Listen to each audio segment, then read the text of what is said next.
Bismillahirrahmanirrahim. Assalamualaikum warahmatullahi wabarakatuh. Saudara yang dimuliakan Allah Subhanahu wa taala, Ustadz Lukman sekolah agama, tamat dari Gontor, melanjutkan pendidikan ke IIU International Islamic University, menikah, punya anak. Saya tamat pondok, melanjutkan sekolah agama. Banyak orang takut anaknya sekolah agama. Banyak mertua takut menerima calon mantu kalau anaknya sekolah agama. Kamu mau minang anak saya? Iya. Titelnya apa? SH, welcome. Kamu titelnya apa? SE, melebu. Kamu titelnya apa? LC, stop, lagi cemas. Ustadz Somad pulang dari Mesir bawa titel LC, pulang dari Maroko MA, LC MA, lagi cemas mencari anak gadis. Apa yang terjadi? Makanya kalau ada orang tua, calon mertua yang nggak mau nerima karena anaknya taat beragama, karena dia sekolah pesantren, karena dia dai, maka tolong bawa dia ke rumah sakit, periksa, scan, jangan-jangan lambung dengan otaknya berdekatan. Sengaja Allah ciptakan jauh jaraknya, otak letaknya di atas, lambung letaknya di bawah, supaya kita jangan hanya mikir lambung. Makhluk yang otaknya dekat dengan lambung, udang, maka disebut dengan, enggak ada saya ngomong begitu. Saudara yang dimuliakan Allah Subhanahu wa taala, iyakunu fuqara, kalau calon mantumu itu susah, yughnihimullah, Allah yang akan mengkayakan dia. Susahkah bagi Allah? Innama amruhu idza arada syai'an ayyaqula lahu kun. Pepatah orang kampung saya, banyak orang sekarang nggak mau anaknya dikasih makan di piring, malah lebih mau makan di daun. Dipinang bagus-bagus nggak mau, didatangi baik-baik nggak mau. Laki-laki bisa jadi jahat. Orang jahat itu siapa? Orang yang baik tapi selalu teraniaya. Itu kata Joker.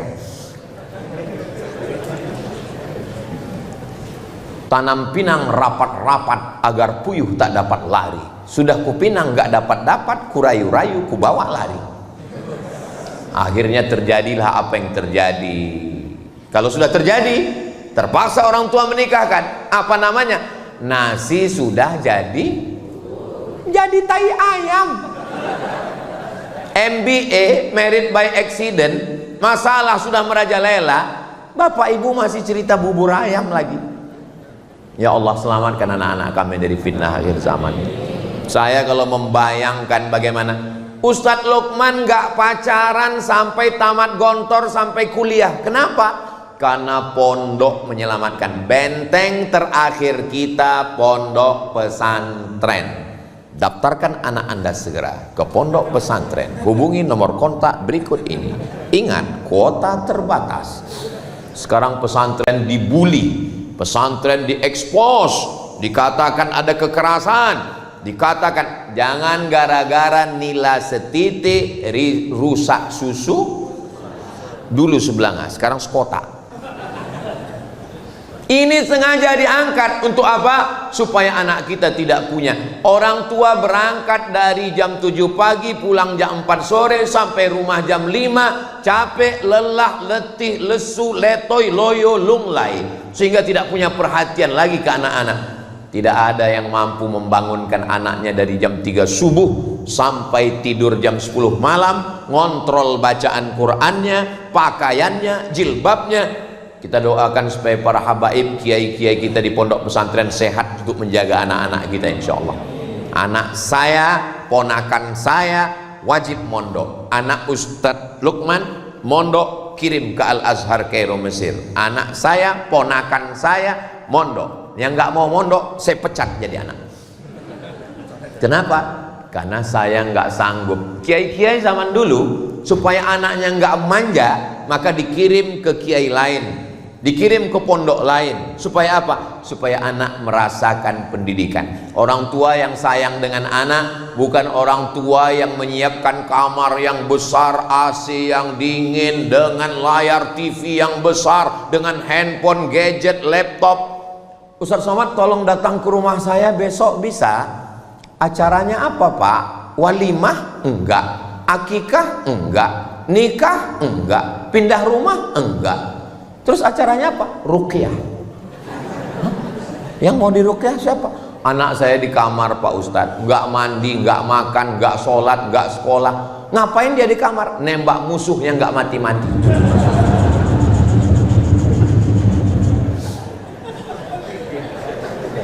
Terus terang saya belum pernah membaca hadis u'izuka min game online. Siapa yang menyediakan kamar yang besar pakai AC lengkap? Saya Pak Ustadz. Siapa yang masang wifi 24 hours? Saya Pak Ustadz. Siapa yang belikan gadget dengan layar besar di kamar? Saya Pak Ustadz. Sekarang anaknya kecanduan, siapa yang salah? Ustadz. Kita disalahkan.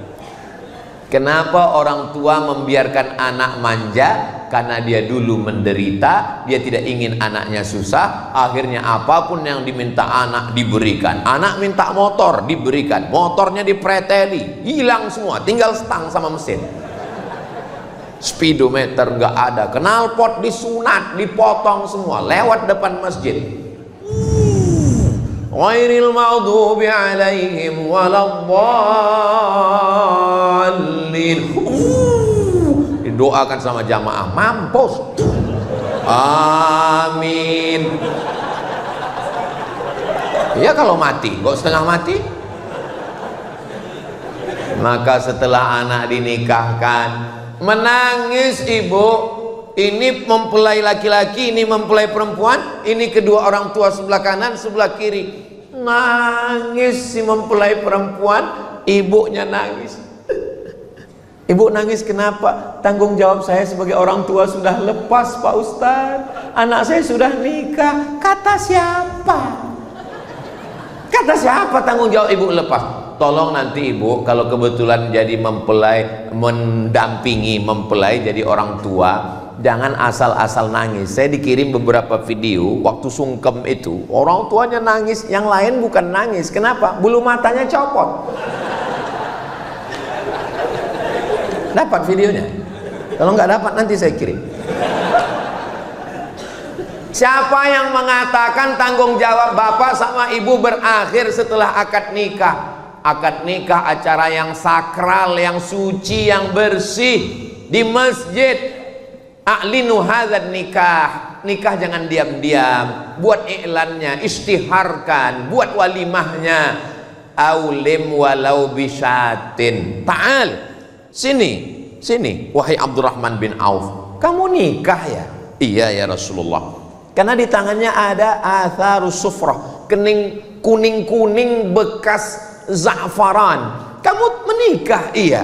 Kenapa enggak ngundang-ngundang? Aulim walau bisyatin, buatlah selamatan walaupun hanya seekor kambing. Seekor kambing kalau di Arab itu undangannya 10 orang. Kalau seekor kambing. Kalau di kampung saya 1 RW. Apa maksudnya? Walaupun ngundang 10 orang, buat acara, baca doa, syukur-syukur ada hadrah, wadribu alaihi biddufuf, pukulkan kendang. Barakallah lakuma wa baraka alaikuma wa jama'a bainakuma fi khair. Setelah itu menikah bulan Januari, lalu kemudian nanti bulan Desember atau Oktober, Ustaz Somad datang ya acara akikah. Yang nikah Januari kemarin, alhamdulillah. Tapi sekarang jarang-jarang begitu. Nikah Januari, Mei diundang akikah. Loh, perasaan kemarin walimahnya Januari. Iya Pak Ustaz. Mei kok sudah akikah? Ini efisiensi Pak Ustaz. Mau gimana anak-anak kita ini? Enggak 1-2 jamaah nanya, gimana hukumnya menikahkan, maaf, beribu maaf, 10 jari saya angkat 11 dengan kepala kepada Habib, kepada Kiai, mohon maaf, gak sopan, gak layak, tapi ini kenyataan. Apa hukumnya menikahkan perempuan yang sedang hamil, Pak Ustadz? Menurut mazhab Syafi'i, perempuan yang hamil nikahnya sah. Makanya Pak Kua nggak pernah nanya berapa bulan ya, nggak pernah. Maka dinikahkannya saja. Karena kita pakai kompilasi hukum Islam Indonesia. Yang jadi masalah bukan akad nikahnya, yang jadi masalah setelah anak lahir. Setelah anak lahir nggak boleh pakai bin bapaknya, binnya ke ibunya. Kenapa? Karena itu bukan anak dia. Ini anak saya, Pak Ustadz. Sudah tes DNA ke Singapura, ini anak saya. Dalam penetapan nasab nggak bisa pakai DNA, nggak bisa menetapkan nasab. Tapi ini anak saya, nggak bisa. Kenapa nggak diakui? Karena kertas nggak diakui KPU, nyoblos sebelum hari H. Sampai di sini paham? Kalau bapaknya, tolong fokus ke yang kedua. Kalau bapaknya meninggal, si anak nggak dapat warisan. Kalau si anak meninggal, si bapak nggak dapat warisan. Yang paling mengerikan, ternyata si anak perempuan 20-25 tahun akan datang, dia mau nikah, kamu nggak bisa mewalikannya karena kamu bukan bapaknya. Itu yang paling menyakitkan. Mau jujur takut, mau ngaku nggak enak, mau dinikahkan nikah nggak sah. Jalan solusinya gimana? Ngomong ke Pak Kua, Pak Kua mohon maaf, nanti saya pura-pura mencret ya. Kata Pak Kua, bukan kau yang pertama, yang lain gitu juga. Akhirnya Pak Kua yang menikahkan. Zawwajtuki, aku nikahkan engkau, bima wakkalani fulan, karena si fulan. Nggak ada yang mewakilkan, karena fasultanu waliyun man la waliyalaha. Sultan, wali hakim Pak Kua adalah menjadi wali bagi perempuan yang nggak punya wali. Bayangkan itu, pikirkan. Makanya zina ini efeknya multi efek, sistemik, efek domino. Batu domino kalau disusun senggol satu, runtuh semuanya, hancur semuanya. Laki-laki calon suaminya bisa curiga, kenapa enggak bapakmu enggak mewalikanmu? Ujung-ujungnya dia lihat, kenapa hidung kalian beda? Nauzubillah. Yang lalu-lalu apa boleh buat? Mudah-mudahan Allah mengampunkan. Yang akan datang kita perbaiki bersama. Kita selamatkan anak-anak kita ini, insya Allah. Selamat dari perbuatan. Lalu kemudian setelah anak lahir, ketika anak lahir, bisikan pertama di telinga sebelah kanan. Waktu anak saya lahir, Mizian Hazik Abdillah, waktu itu saya belum viral. Saya datang ke rumah sakit, datang perawat bidannya nanya, mau ngapain mas? Katanya.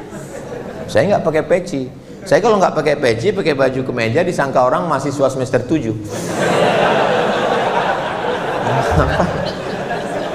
Saya bilang, saya mau, anak saya baru lahir, kebetulan tanggal 1 Muharram.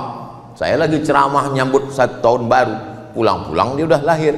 Maka tolong nanti bayinya dipegang begini, kepalanya di sebelah kiri, azannya di telinga kanan. Bisa azan kan? Katanya. Tapi alhamdulillah, artinya bidan-bidan kita walaupun dia nggak mondok, nggak sekolah agama, tapi sudah diajarkan ternyata mesti diazankan. Saya azankan. Azan untuk anak bayi nggak sama dengan azan masjid. Ini sekarang banyak yang ketukar-tukar ini. Azan yang mestinya untuk masjid dipakai untuk bayi. Kalau untuk masjid itu suaranya lantang, Allahu Akbar, Allahu Akbar. Kalau untuk bayi, Allahu Akbar, Allahu Akbar. Ini sekarang banyak yang untuk bayi dipakai ke masjid. Makanya orang nggak ke masjid. Pas ditanya, sampean orang lu ngonang masjid? Iku untuk bayi. Bisikan ke anak kita adalah asyhadu an la ilaha illallah masuk ke telinga, ditangkap oleh otak, sampai ke tangkai jantung, masuk ke mata, masuk ke telinga, masuk ke tangan, masuk ke kaki, masuk ke sumsum, masuk ke otak. Kalimatu haqqin 'alaiha nahya wa 'alaiha namutu wa biha nub'atsu. Makanya ketika dia naik pesawat, ketika pesawat itu mulai goncang, yang keluar dari mulutnya adalah Allahu Akbar. Ketika black box, kotak hitam, pesawat meledak, kotak hitam ditemukan, diputar lagi. Apa teriakan mereka ketika dalam pesawat? Satu kalimat serentak, Allahu Akbar. Mudah-mudahan kita pun ketika mati itulah kalimat terakhir, insyaallah. Jangan sampai waktu kita mau sakaratul maut, pas didekatkan telinga teman tanya, bukan la ilaha illallah yang keluar, udah ngopi belum? Saudaraku yang dimuliakan Allah Subhanahu wa taala, nampaknya simpel, sederhana, tapi itu ajaran Islam. Setelah anak lahir diambil kurma, lalu dikunyah, airnya dimasukkan ke mulut bayi, namanya tahnik. Ingat baik-baik, pakai hak, tahnik. Ini banyak nih yang belum ngaji, baru-baru hijrah. Ustaz Somad tolong anak saya di teknik. Tahnik, emang teknik sipil? Tahnik. Datang Asma membawa anaknya Abdullah ibnu Zubair ibnu Al-Awwam, anak pertama yang lahir setelah hijrah di Madinah. Nabi mengunyahkan kurma. Dan anak-anak kita biasanya kalau ditanya, kenapa dikasih kurma, kenapa dikasih cairan kurma, jangan nanya-nanya, itu sunnah Nabi. Jangan nanya Bani Israel, banyak tanya Yahudi.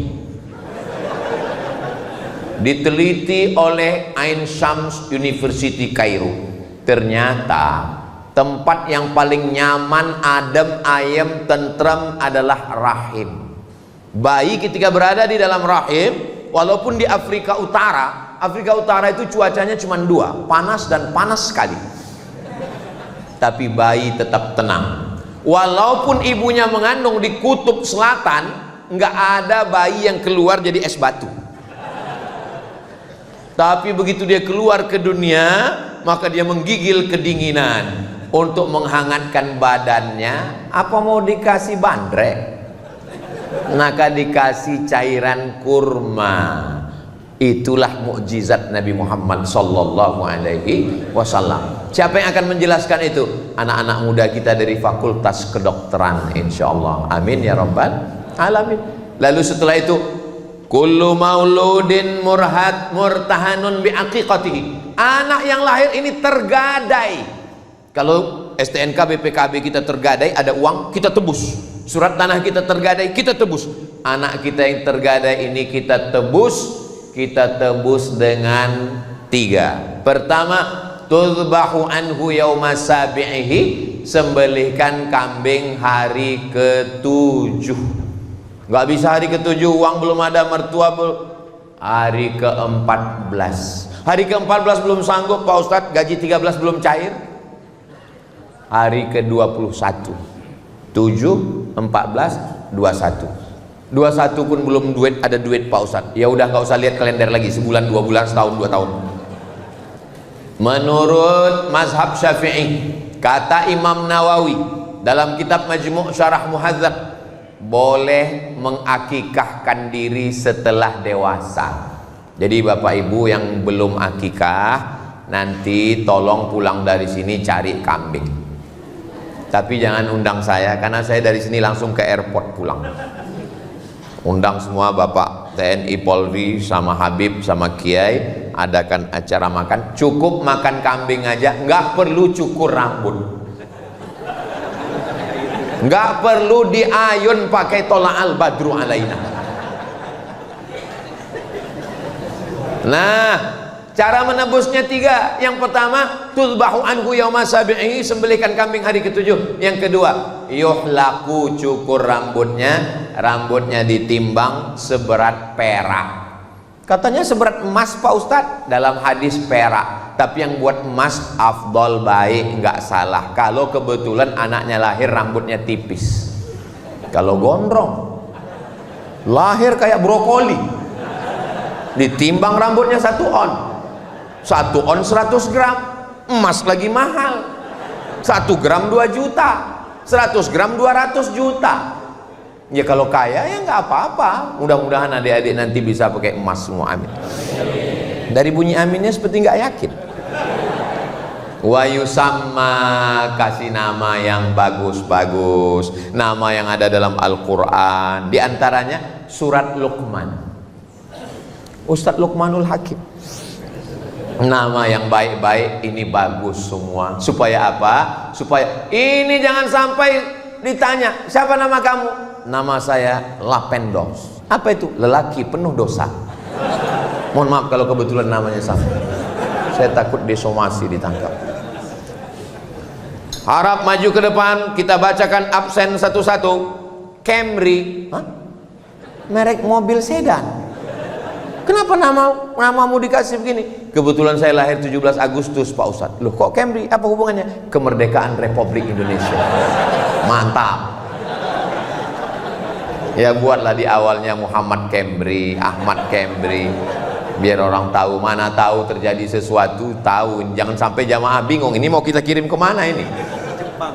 Ke Jepang. Nah, banyak orang ini berkata, what is in a name? Apalah arti sebuah nama? Dalam Islam nama itu adalah doa.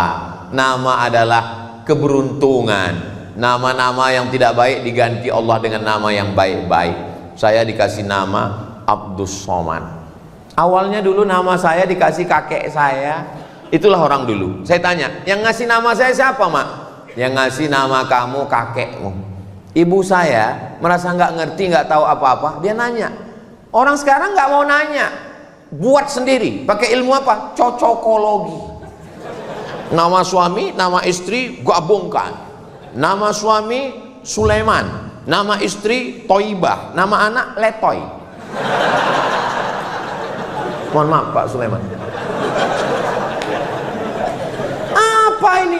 Kita punya kiai, kita punya habib, tanya kira-kira nama yang baik untuk anak saya siapa? Nama saya dulu pertama kali dikasih mbah saya, kakek saya dikasih nama Solah. Bagus, Solah pakai H. Solah artinya baik. Tapi di kampung saya orang Melayu, Solah itu nama ikan. Kata ibu saya, masa dipanggil ikan gitu. Nama yang lain lah, Pak. Akhirnya dikasih nama. Waktu itu qori yang terkenal di Mesir, Syekh Abdul Somad, Abdul Basit Abdul Somad. Maka dikasih Abdul Somad. Waktu saya kuliah di Mesir, setiap ditanya orang, Ismake, what is your name? Abdul Somad. Masya Allah Syekh, kata dia. Saya yang khawatir, takut disuruh ngaji. Nama ini penting. Lalu kemudian setelah itu apa lagi? Diajarkan membaca. Ayyu'allimahul kitaba idza aqala, diberikan dia pendidikan yang baik. Man ala salasa banatin, siapa yang membesarkan mendidik 3 anak perempuan, fa'addabahunna, diberikan pendidikan yang baik, wa zawwajahunna, dinikahkan dengan orang baik-baik, wa ahsana ilaihinna, buat baik sampai mati meninggal dunia, falahul jannah, maka surgalah baginya. Mudah-mudahan kita mendapatkan kunci surga dengan membesarkan anak-anak kita ini, insya Allah. Yang kaya raya, hartanya tinggal, pejabat, jabatan tidak lama, paling lama 2 periode, itu pun kalau tidak ditangkap KPK. Tapi kalau punya anak yang soleh, bangun dia di tengah malam dan berdoa, Rabbil firli wali walidayya warhamhuma kama rabbayani shaghira. Sekarang di pintu-pintu masjid, di pintu-pintu mall ditulis ada namanya QRIS. QRIS. QRIS. Cara bacanya gimana sebetulnya? Kris. Q-nya quick. Quick artinya cepat. R-nya response. Kris. Quick response code. Kode yang cepat merespon. Sekarang banyak ayah tidak merespon, dipanggil anaknya, papa, tadi adik punya nilai bagus di sekolah, bapaknya tetap juga scroll.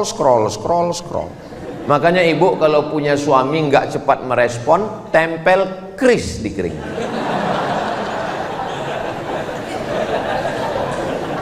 Bapak dari pagi berangkat jam 7 sudah masuk kantor, dagang, bisnis, ke mall, kerja, pulang jam 5 sore.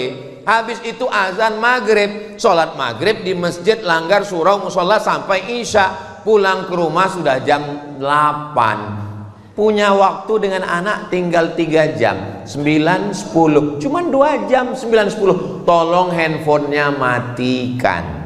Quality time. Saya datang setiap provinsi, saya datang setahun cuman sekali, Jumat, Sabtu, Ahad, Senin. Ini tausiah saya yang terakhir, maksudnya untuk jadwal Jawa Timur. Habis ini saya langsung ke airport. Tapi setelah ini saya akan pulang ke rumah, saya akan menjadi seorang ayah, saya berlaku sebagai seorang suami. Sholat subuh saya mengimami santri, habis itu bacakan kitab Jalalain, habis itu nanya santri satu-satu. Saya akan bawa anak saya jalan-jalan, saya bawa mereka pergi, saya nyetir sendiri, saya pergi ke pasar belanja ikan sama istri saya.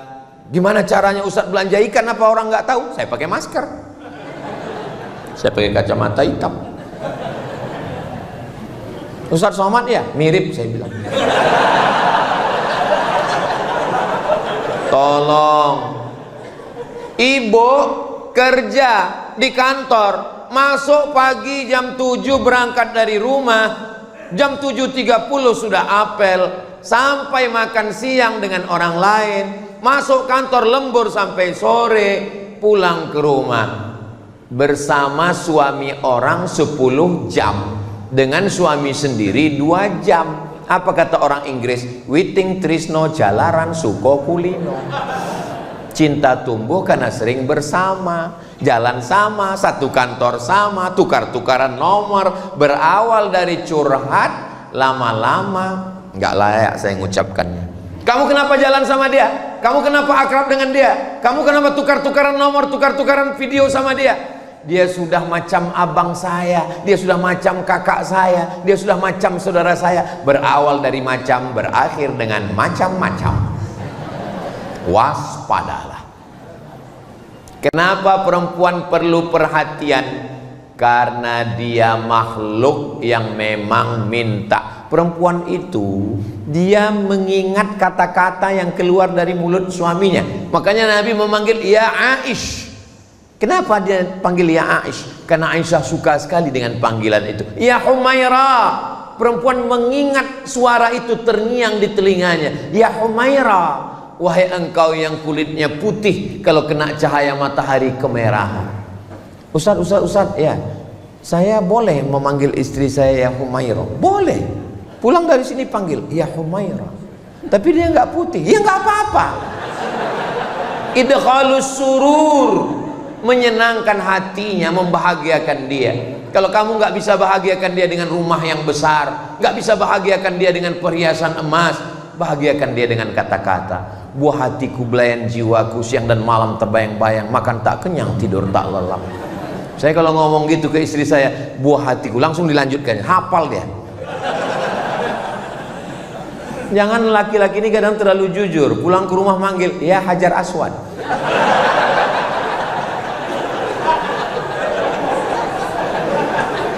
Sampai kapan proses pendidikan keluarga ini? Sampai mereka dulu mati atau kita mati. Proses mendidik anak sampai mereka mati atau kita mati. Kalau kita yang mati duluan, mereka yang akan membisikkan ke telinga kita la ilaha. Mudah-mudahan anak-anak kita yang membisikkan la ilaha illallah. Jangan sampai kita merasakan sunyi di tengah keramaian. Kota metropolitan, penduduknya 5 juta, ramai hiruk pikuk, suara klakson non-stop. Tapi kita berada di ruang yang sepi di tengah keramaian. Ruang sepi itu bernama ICU. Memang tulisannya ICU, saya nggak bohong. Kenapa disebut ICU? Karena ICU, you don't see me. Aku ison dulu sampean orang ison dulu aku.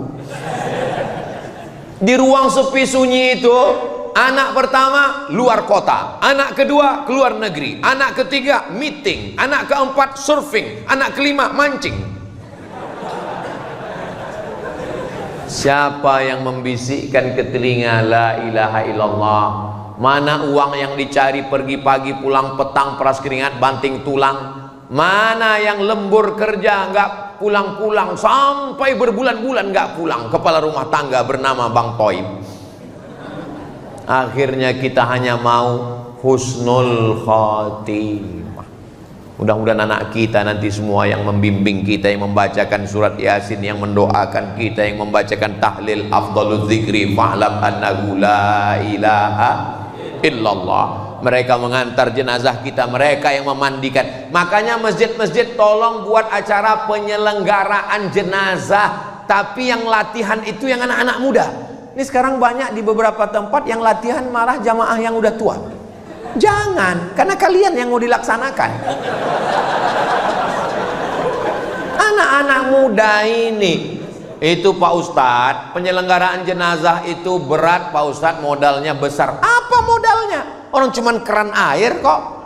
Iya, tapi Pak Ustadz itu kan mesti ada bonekanya. Nggak usah pakai boneka, pilih salah satu yang malas sholat.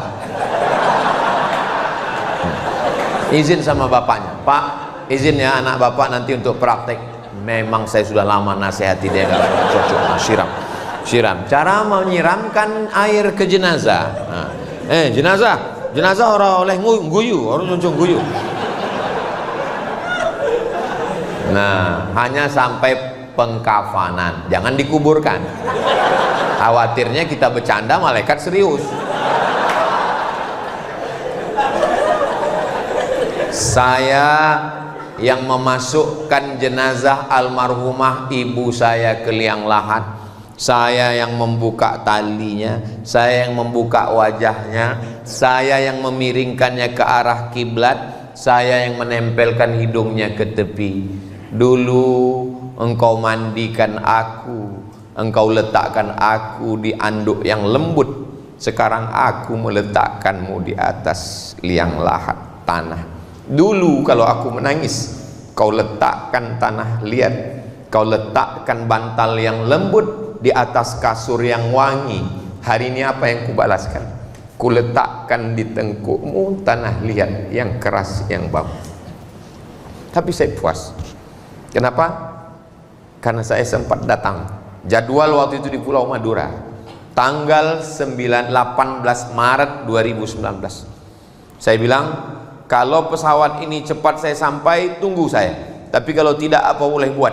Alhamdulillah saya sempat sampai. Saya mengimami sholat jenazah. Saya mengantarkan, saya dengan adik saya, dengan sahabat saya, kami turun bertiga. Kami yang meletakkannya ke bawah. Setelah itu saya naik ke atas, saya membacakan talqin, saya mendoakan.